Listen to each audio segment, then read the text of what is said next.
My name is Peyton Tassinger, and in this presentation I will be talking about the recent breakthroughs in the effects of fetal alcohol exposure.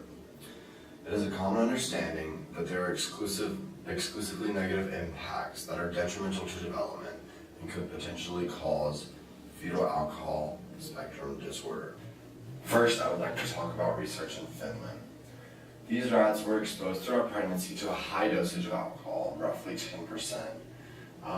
This displayed genetic and physical abnormalities, such as genetic menthalase and non-coding RNAs, changing in phenotype, hippocampus enlargement, decreased volume in the olfactory bulb, as well as other physical abnormalities to the body and face.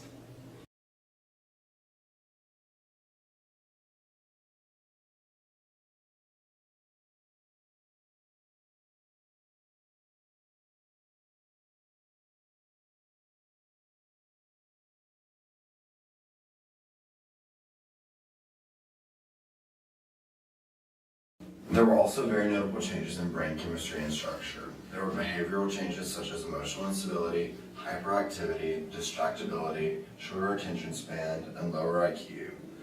These results varied among genders, and many of the male rats experienced externalized aggression and internalized anxiety. Inversely, certain forms of this exposure, typically lower doses, resulted in hyperlocomotion, improvement in spatial memory, and many other things. Hyperlocomotion being the ability to move freely and at advanced rates. A majority of studies relate to high-dose exposure only, and this is extremely problematic because we are only seeing one side of the situation. A recent study at Yerson College in Wilmington, Massachusetts exposed fetal outbred rats to trace amounts of alcohol at voluntary consumption for 5 hours daily, and this was around 5% ethanol alcohol. Female rats were euthanized towards the end of their pregnancy, and the embryos were harvested.